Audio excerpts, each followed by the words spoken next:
आई हूँ कविता कैमरे में बंद अपाहिज। कैमरे में बंद अपाहिज कविता रघुवीर सहाय द्वारा रचित एक बहुत ही अच्छी कविता है, जो समाज के उन लोगों पर करारा व्यंग्य करती है जो एक अपाहिज, एक शारीरिक रूप से जो चुनौती को झेल रहे व्यक्ति के संवेदनाओं से खेलती है, उन लोगों के प्रति व्यंग्य कटाक्ष भी है। इसी कविता को आज मैं करवाऊंगी आपके सामने। तो सबसे पहले पढ़ेंगे हम कवि रघुवीर सहाय जी के जीवन के बारे में। तो आइए प्यारे बच्चों, मेरे साथ पढ़ते हैं कविता कैमरे में बंद अपाहिज के कवि रघुवीर सहाय जी। कवि रघुवीर सहाय जी का जन्म सन 1929 में लखनऊ, जो कि उत्तर प्रदेश में है, वहां पर हुआ। इनकी प्रमुख रचनाएं अज्ञे द्वारा संपादित दूसरा सप्तक 1951 में, आरंभिक कविताएं, महत्वपूर्ण काव्य संकलन सीढ़ियों पर धूप में, आत्महत्या के विरुद्ध, हंसो हंसो जल्दी हंसो। प्यारे बच्चों, मैं आपको यहाँ पर बता दूं, जो ये आत्महत्या के विरुद्ध है, इसी से ये कविता ली गई है, इसी संकलन से।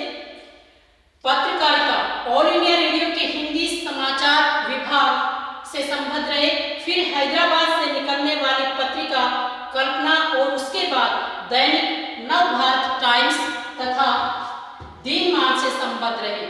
सम्मान साहित्य अकादमी पुरस्कार सम्मान से इस महान कवि को नवाजा गया। निधन सन 1990 में दिल्ली में इस महान कवि का निधन हो गया। कुछ होगा अगर मैं बोलूंगा, न टूटे तिलिस्म सत्ता का, मेरे अंदर एक कायर टूटेगा। बहुत ही सुंदर लाइनें कवि द्वारा लिखी गई। रघुवीर सहाय समकालीन हिंदी कविता के संवेदनशील नागर चेहरा है। सड़क, चौराहा, दफ्तर, अखबार, संसद, बस, रेल और बाजार की बेलौश भाषा में उन्होंने कविता लिखी। घर मोहल्ले के चरित्रों पर कविता लिखकर इन्हें हमारी चेतना का स्थायी नागरिक बनाया। हत्या, लूटपाट और आगजनी, राजनीतिक भ्रष्टाचार और छल-छदम इनकी कविता में उतरकर खोजी पत्रकारिता की सनसनीखेज रपटे नहीं रह जाते, आत्मान्वेषण का माध्यम बन जाते हैं। यह ठीक है कि पेशे से वे पत्रकार थे, लेकिन वे सिर्फ पत्रकार ही नहीं, सिद्ध कथाकार और कवि भी थे। कविता को उन्होंने कहानीपन और एक नाट्य वैभव दिया। जातीय या व्यक्तिगत स्मृतियां उनके यहाँ नहीं के बराबर है। यहाँ बहुत ही अच्छी बात, जातीय और व्यक्तिगत स्मृतियां उनके यहाँ नहीं के बराबर है। वो किसी जातीयता को नहीं मानते थे, इसलिए उनके दोनों पांव वर्तमान में ही गड़े। बावजूद इसके मार्मिक उजास और व्यंग्य बुझी खुरदरी मुस्कानों से उनकी कविता पटी पड़ी है। छंदानुशासन के लिहाज से वे भी अनुपम है, पर ज्यादातर बातचीत की सहज शैली में ही उन्होंने लिखा और बखूबी लिखा। बहुत अच्छा इन्होंने लेखन किया। बतौर पत्रकार और कवि घटनाओं में निहित विडंबना और त्रासदी को भी उन्होंने देखा। रघुवीर सहाय की कविताओं की दूसरी विशेषता है छोटे या लघु की महत्ता को स्वीकार करना। यहाँ पर कवि ने दिखाया है कि चाहे छोटा हो या बड़ा, दोनों को ही उन्होंने सहजता से स्वीकार किया है। रामदास नाम की उनकी कविता आधुनिक हिंदी कविता की एक महत्वपूर्ण रचना मानी जाती है।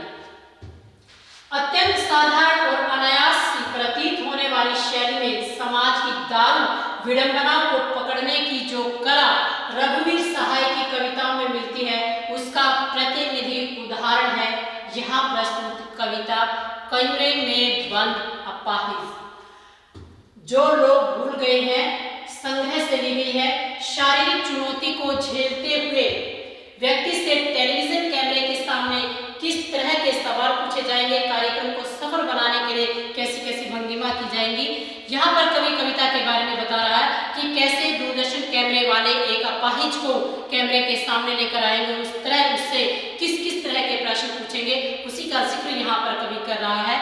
तो आइए हम पढ़ते हैं कवि द्वारा लिखित कविता। कवि ने अपने जीवन परिचय के साथ साथ जो बातें हमें बताई है, कैमरे में बंद अपाहिज कविता से संबंधित जो कवि बातें हैं, कि यहाँ पर कवि क्या दिखाना चाहता है कि समाज के अंदर बहुत सारे ऐसे लोग हैं जो शारीरिक चुनौती का सामना कर रहे हैं, और शारीरिक चुनौती का जो सामना कर रहे हैं, तो ऐसे में लोग उनकी संवेदनाओं से खिलवाड़ कर रहे हैं, उनके साथ क्रूरता का व्यवहार कर रहे हैं, उनके मन पर ठेस पहुंचा रहे हैं। ऐसे लोगों का जिक्र यहाँ पर किया गया है। तो आइए प्यारे बच्चों, पढ़ते हैं कविता कैमरे में बंद अपाहिज। देखिए, हम दूरदर्शन पर बोलेंगे, हम समर्थ शक्तिवान, हम एक दुर्बल को लाएंगे एक बंद कमरे में।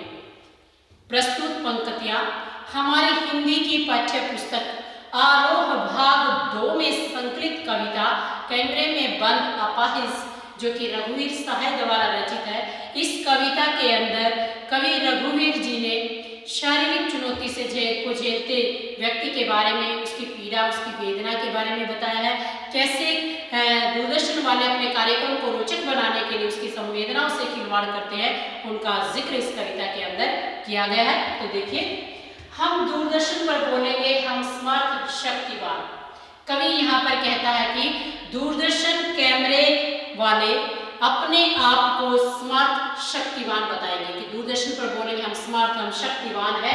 हम एक दुर्बल को लाएंगे, वो यहाँ पर एक शारीरिक चुनौती का सामना कर रहे एक व्यक्ति को लेकर आएंगे और उसे बंद कमरे में बिठा देंगे। प्यारे बच्चों, आप भी टेलीविजन पर बहुत सारे धारावाहिक आप देखते हैं, आप खबरें सुनते हैं, न्यूज़ के अंदर आप देखते हैं।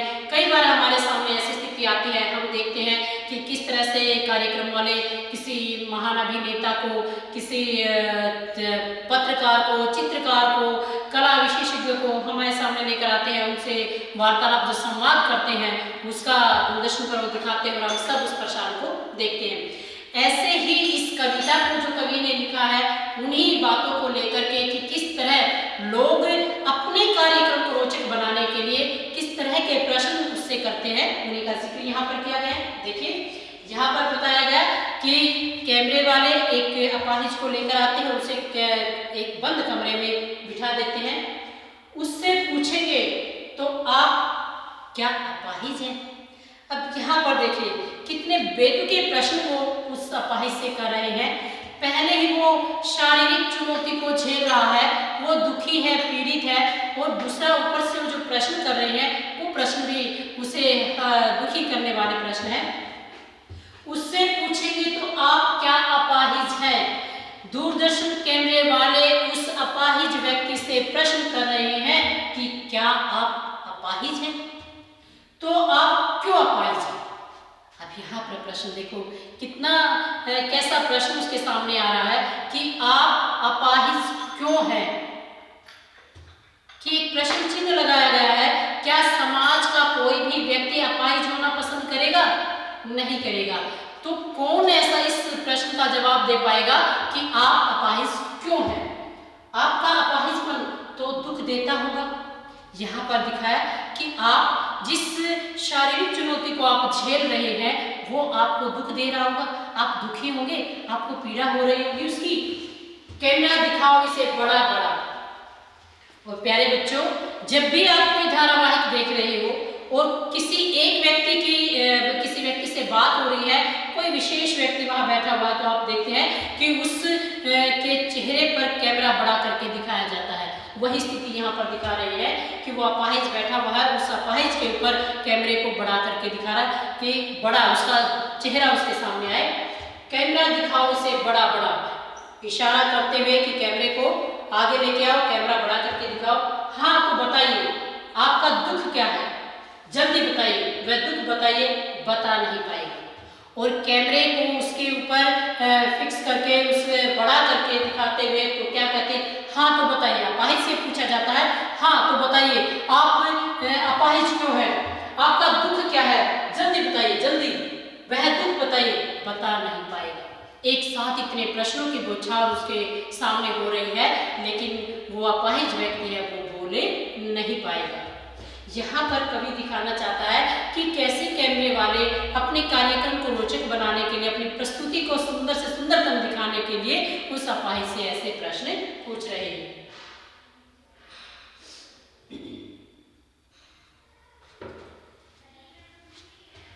सोचिए, बताइए आपको अपाहिज होकर कैसा लगता है।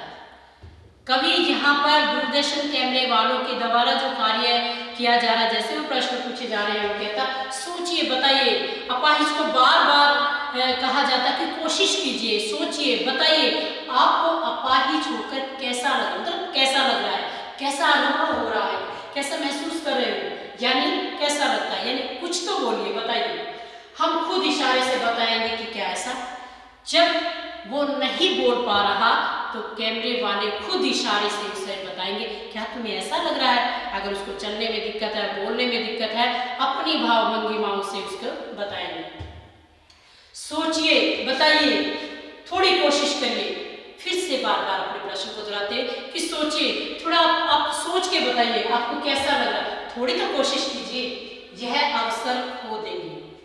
यहाँ पर कितना बड़ा व्यंग्य है। एक व्यक्ति है जो अंदरूनी दुखी है, पीड़ा को सह रहा है, और उसको यहाँ पर कहा जाता है कि जल्दी बोलिए, आपको एक अवसर मिला है, कि ये सुनहरा अवसर आपको मिला है। आप कैमरे के सामने हो, कितने लोग आपको देख रहे हैं, आप इस अवसर को खो देंगे। ये जो अवसर, ये मौका जो आपको मिला है, वो आप छोड़ देंगे। आप जानते हैं कि कार्यक्रम रोचक बनाने हेतु हम पूछ पूछ कर उसको रुला देंगे, कि अपनी प्रस्तुति को अच्छा बनाने के लिए हम बार बार उससे पूछ कर उसको रुला देंगे, उसे रोने पर मजबूर कर देंगे। इंतजार करते हैं आप भी उसके रो पड़ने का, करते हैं। ये बिल्कुल सच्चाई है। जब हम कोई भी धारावाहिक देख रहे हैं, कोई भी फिल्म देख रहे हैं, और जब ऐसा कोई दृश्य हमारे सामने आता है कि कोई व्यक्ति हमारे सामने बैठा है जो दुखी है, तो हमारे मन में भी होता है कि अभी रोएगा, और हम सब जो दर्शकगण बैठे हुए हैं वो भी उसके रोने का इंतजार करते हैं। यह प्रश्न पूछा नहीं जाएगा, कि इस प्रश्न को आपसे पूछा नहीं जाएगा कि आप भी इसके रोने का इंतजार कर रहे हैं। ये सबके अंदर चल रहे उन भाव का जिक्र है कि जब हम ऐसी प्रस्तुति देख रहे हैं तो हमारे अंदर भी ये भाव उत्पन्न होता है कि सामने वाला कि ये रोए। फिर हम पर्दे पर दिखलाएंगे फूली हुई आंख की एक बड़ी तस्वीर। जब वो शारीरिक चुनौती से झेल रहा वो व्यक्ति, उसकी आंखों में आंसू आ जाते हैं, उसकी आंखें भर आती हैं, तो कैमरे वाले उस आंख को बड़ा करके दिखाते हैं, उससे निकलती आंसू को दिखाते हैं। फिर हम पर्दे पर दिखलाएंगे और उस पर्दे पर उस बड़ी आंख को, उस फूली हुई आंख को, उस वेदना छुपी रुदन वाली आंख को बड़ी तस्वीर के माध्यम से दिखाया जाता है। बहुत बड़ी तस्वीर, पूरी आंख का चित्र सामने आता है, और उसके होठों पर एक कसमसाहट भी है। जहां उसकी आंखों में आंसू है, जहां रुदन है, पीड़ा है, वेदना है, व्यथा है, वहीं उसके होठों पर एक कसमसाहट भी है। वो कुछ बोलना चाहता है लेकिन नहीं बोल पा रहा। आशा है आप उसे अपनी अपंगता की पीड़ा समझेंगे, कि आशा करते हैं कि आप लोग उसकी अपंगता की जो पीड़ा है उसका अनुभव करेंगे, उसका एहसास करेंगे, उसको समझेंगे। एक और कोशिश, दर्शक धीरज रखिए। अब कैमरे वाले, जो दूरदर्शन के कैमरे वाले हैं, वो चाहते हैं कि वो व्यक्ति बोले, लेकिन वो बोल नहीं पा रहा है। एक और कोशिश यहाँ पर कवि फिर दिखाना चाहता है, बोल रहा है कि कैमरे वाले उससे बार बार कह रहे, प्रयास करने को कह रही हैं कि एक और कोशिश कीजिए, और साथ ही दर्शकगण को भी जोड़ रही हैं कि आप धैर्य रखिए, क्योंकि जिस कार्यक्रम को हम प्रस्तुत कर रहे हैं, जो हम चाहते हैं वो हम पूर्ण करने का प्रयास कर रहे हैं। धीरज रखिए। देखिए, हम दोनों एक संग रुलाने हैं, आप और वह दोनों। कार्यक्रम को रोचक बनाने के लिए वो चाहते हैं कि उस अपाहिज व्यक्ति के साथ दर्शकगण भी रोए, क्योंकि किसी भी कार्यक्रम की प्रस्तुति तभी सक्षम मानी जाती है, तभी सफल मानी जाती है, जब जो भी अभिनेता या अभिनेत्री किसी भी दृश्य को फिल्मा रहा, दृश्य को दिखा रहा है, सामने देखने वाला भी उसी भाव का अनुभव करे। आप और वह दोनों यानी अपाहिज और दर्शक गण दोनों एक साथ ही रुलाने हैं। कैमरा बस करो, नहीं हुआ रहने दो, पर्दे पर वक्त की कीमत। यहाँ पर कवि क्या दिखाना चाहता है कि जो अपाहिज व्यक्ति है वो अपनी पीड़ा वेदना को बेच तो रहा है, लेकिन वो बोल नहीं पा रहा है कि कैमरा बस करो, नहीं हुआ रहने दो। अब जब वो नहीं बोल पा रहा तो टेलीविजन पर जो कैमरे वाले हैं वो कह रहे हैं कि कैमरा बंद करो, अब रहने दो, पर्दे पर वक्त की कीमत है, कि पर्दे पर वक्त की कीमत है।